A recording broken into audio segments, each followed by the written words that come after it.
Bom dia, boa tarde, boa noite. Cadê os meus viciados em ciência? Eu acho que eu sei qual é o tema desse vídeo, tá? Ah, você conheceu Epic the Musical por causa dos meus reacts? Cara, eu gosto de refletir, eu gosto de quebrar a cabeça. Obviamente tem músicas, tem momentos que eu só quero desligar o cérebro e deixar a melodia balançar minha raba, entendeu? Ou fazer eu bater cabeça que nem um metaleiro dodói da cabeça que eu sou de vez em quando. Mas tem músicas que me fazem pensar, que me fazem refletir, que me fazem quebrar a cabeça mesmo, pensando. É sempre bom, pô. É sempre bom. Eu gosto de exercitar minha mente o máximo de tempo possível. Mas enfim, bora lá. Como eu disse pra vocês, acho que eu sei qual é o tema, né?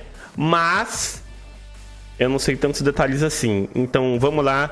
Pedro, conta pra mim sobre o dia em que criamos um segundo Sol na Terra. Às 11h32 da manhã do dia 30 de outubro de 1961, os seres humanos criaram um segundo Sol na Terra, voando a 10.500 metros de altitude, em um bombardeio sobre esse arquipélago ao norte da então União Soviética, o mais... Tá. Eu acho que eu errei.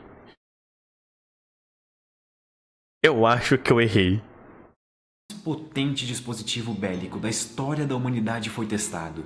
Mas antes, vamos entender como que nós chegamos até esse ponto. Eu pensei que ele ia falar sobre esse experimento que a China está realizando, que realizou recentemente e conseguiu criar por um tempo limitado que fosse, um tempo muito curto, mas conseguiu criar um pequeno sol artificial que pode ser o começo do processo para a gente conseguir gerar um novo tipo de energia térmica, né, e mais saudável e menos biodegradante. Os cientistas sabiam da Esse vídeo é mais possibilidade antigo, de extrair sim. energia separando núcleos atômicos desde o final do século... Mas é que tá, Matt. Eu não vi a duração, tipo, quando esse vídeo foi lançado, no momento que o André mandou o link pra gente assistir, tá ligado? Eu só vi o título do vídeo. Então eu pensei que esse vídeo fosse um vídeo mais recente sobre esse experimento que a China realizou recentemente. 19. Isso é a famosa fissão nuclear. Você tem um átomo, por exemplo, urânio. Ele até que é estável, então se nós simplesmente tivéssemos deixado ele parado, muito provavelmente esse vídeo nem existiria. Mas quando adicionamos um nêutron ao urânio, ele se torna instável. E para recuperar a estabilidade, o urânio se divide em dois elementos mais leves, o bário e o criptônio. Talvez isso não seja tão empolgante e eu aposto que vocês já estão fechando esse vídeo, mas tem um detalhe que torna essa reação incrível. Se nós pegarmos o bário e o criptônio que foram gerados, os dois elementos que foram gerados, e somarmos a massa deles, essa massa é um pouco menor do que a massa do urânio que gerou eles. Então para onde foi essa massa perdida? Se você se lembra da sua... Nenhuma energia é totalmente perdida em nenhum processo físico ou químico, né? Todo tipo de energia é apenas convertida em um outro tipo de energia. Então, ele vai explicar. Por que eu tô pausando o vídeo pra falar se ele provavelmente vai explicar, porra? Suas aulas do ensino médio, existia uma coisa que era o princípio de Lavoisier. E ele dizia que no universo nada se perde, nada se cria, tudo se transforma. E essa massa que aparentemente foi perdida, na verdade continua existindo no universo. Só que ela foi transformada em energia. A energia liberada pela fissão de um... Mas é o que eu falo, Matt. Eu sou o cara curioso, eu sou o cara, com todo o respeito da palavra, parado pra compartilhar sobre as curiosidades que eu sei sobre a vida, entendeu? E eu sou uma pessoa de exatas. Eu amo exatas, né? Então, quando ele foi falando, o meu cérebro vai pensando, chega uma hora que eu quero externalizar o que tá dentro da minha mente, pô. É o cérebro funcionando a 1000 km por hora. E uma hora ou outra sai pela boca. Um átomo de urânio é insignificante no nosso dia a dia. Só que 1 grama de urânio tem urânio pra caralho. 2,6 trilhões de átomos de urânio. Então, se você multiplicar essa pequena energia por 2,5 sextilhões, o resultado obviamente deixa de ser insignificante. A fissão completa de 1 grama de urânio libera energia o suficiente para abastecer 45 casas por um mês inteiro. Isso é bastante impressionante. 1 grama. É muita energia acumulada em uma pequena quantidade de matéria. Só que agora, de volta para a história. Poucos meses antes de a Segunda Guerra Mundial começar, um cientista alemão chamado Otto Hahn conseguiu realizar a fissão nuclear pela primeira vez na história no seu laboratório em Berlim. Agora nós estávamos oficialmente na era nuclear, mas não se deixe enganar pelo nome nuclear, porque ele possui um péssimo cartão de visitas. A fissão nuclear prometia um mundo com uma fonte de energia extremamente eficiente. Por exemplo, países que sofriam ou um dia sofreriam com a alta demanda energética praticamente teriam seus problemas solucionados de uma forma barata e eficiente. A notícia de que a fissão nuclear tinha sido feita pela primeira vez na história se espalhou rápido pelo mundo inteiro.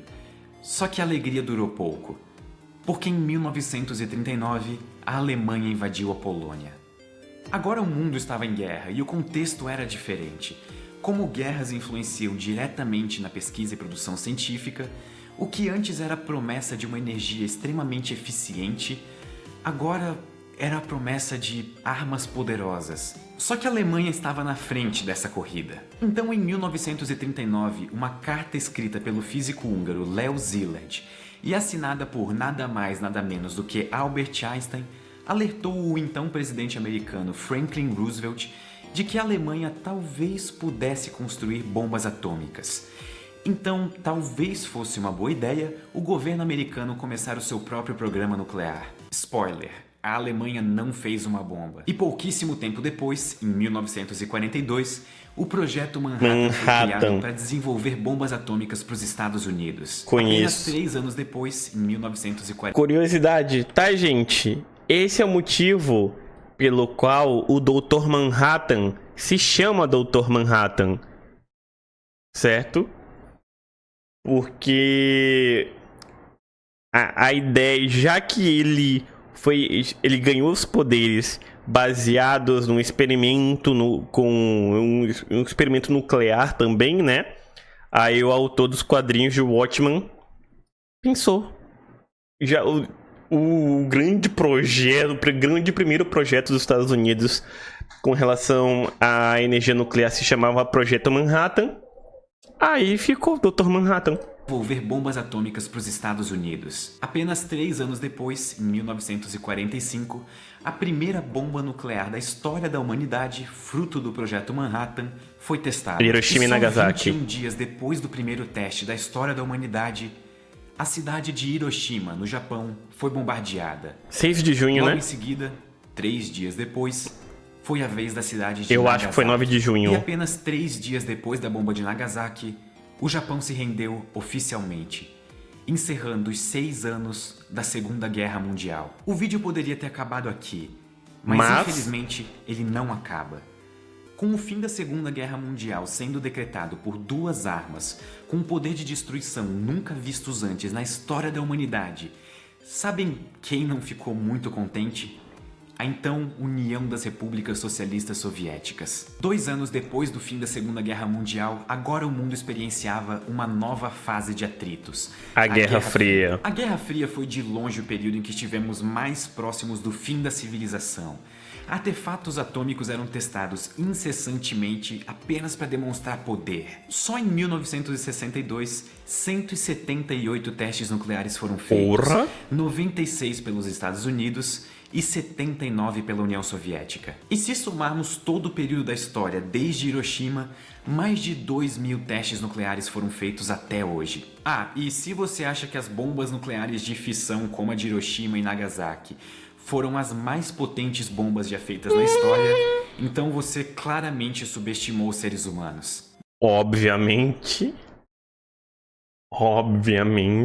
Porra.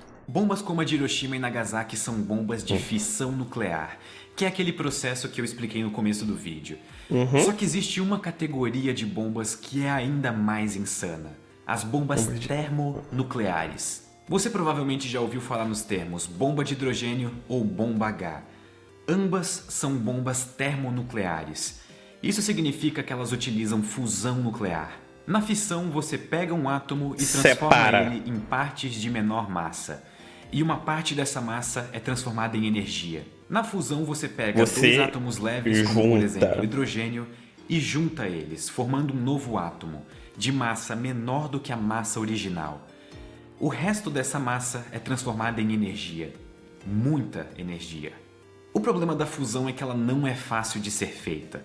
Nós precisamos de temperaturas altíssimas. Segundo o vídeo do dia ainda, Leo, relaxa. Como, por exemplo, os 15 milhões de graus Celsius no núcleo do Sol. E chutem onde, aqui na Terra, que nós vamos encontrar uma temperatura de 15 milhões de graus Celsius. Na explosão de uma bomba nuclear de fissão.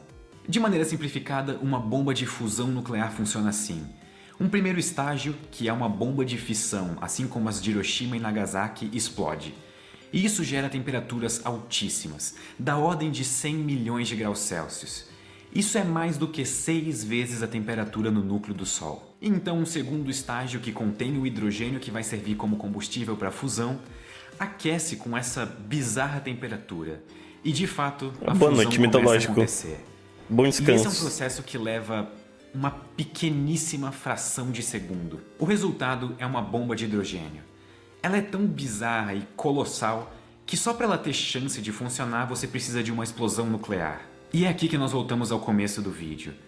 Voando a 10.500 metros de altitude em um bombardeiro sobre esse arquipélago, ao norte da então União Soviética, o mais potente dispositivo bélico da história da humanidade foi testado: a bomba Tsar. A energia da bomba Tsar foi calculada em 1570 vezes a energia das bombas que explodiram sobre Hiroshima e Nagasaki somadas. O bombardeiro que carregou ela precisou ser pintado com uma tinta refletiva para não aquecer demais por causa da explosão. E ainda assim, a tripulação do bombardeiro só foi dada 50% de chances de sobreviver ao teste. Pessoas a 270 quilômetros de distância relataram sentir o calor na pele da explosão. E a mais de 900 quilômetros de distância, janelas foram quebradas. Isso é quase a distância entre São Paulo e Brasília. Apesar de ter explodido a cerca de 4 quilômetros de altura, a explosão gerou um abalo sísmico que pôde ser medido depois de dar 3 voltas na Terra. E a nuvem da explosão alcançou monstruosos 64 quilômetros de altura, 7 vezes a altura do Monte Everest, passando da estratosfera. A era das bombas nucleares é uma triste lembrança do que a humanidade pode fazer com ela mesma. E os efeitos no corpo humano são sentidos até hoje. Você possui isótopos radioativos gerados em explosões nucleares no seu corpo nesse exato momento. E não importa o que você faça, eles vão continuar em você. E dependendo da sua idade, até nos seus filhos. Mas felizmente nós passamos dessa época. Nem tudo na tecnologia nuclear é sobre destruição. Ele zicou. Esse vídeo é de agosto de 2018. Ele zicou. Olha o estado que o planeta tá hoje. De tensões políticas. Olha o estado que a gente tá. Tá muito perto de alguma coisa assim acontecer, pô. Tá muito perto. A energia que foi utilizada nessas armas pode muito bem ser utilizada por uma civilização responsável e consciente. E isso pode ser um bom rumo para o futuro. Dominar a fusão nuclear pode ser o último passo que falta para nós virarmos uma civilização com acesso a energia limpa, barata e eficiente. Muito obrigado e até a próxima. Se você gostou desse vídeo, não esqueça de se inscrever no canal. Gente. E se você quiser dar uma passada no nosso projeto do Catarse, porque é graças aos nossos assinantes do Catarse que eu estou conseguindo fazer esses vídeos semanais. Nós não estamos muito longe de atingir a primeira... A história é cíclica, pô. A história é cíclica pra caraca.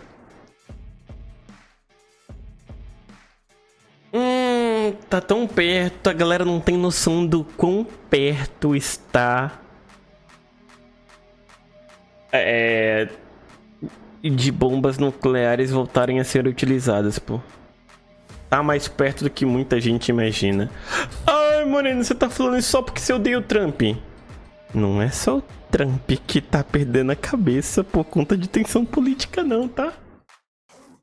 Tem muita gente por aí, ok? A Polônia já tá mudando as regras com relação a alistamento militar. A França tá mexendo seus pauzinhos. A Alemanha tá mexendo seus pauzinhos. A Inglaterra tá mexendo seus pauzinhos. Dinamarca tá mexendo seus pauzinhos. O Irã. A Rússia. Até o Iêmen tá se metendo nessa história. O pessoal não tem noção do quão perto do desastre a gente tá, pô. A galera não tem noção do quão perto do desastre a gente tá. Ai, ai. Por favor, não nos deixe de fora dessa briga de criança. Matt, quem é o principal rival dos Estados Unidos? A China. Quem é um dos principais parceiros comerciais da China no mundo? E que tá perto pra caralho dos Estados Unidos.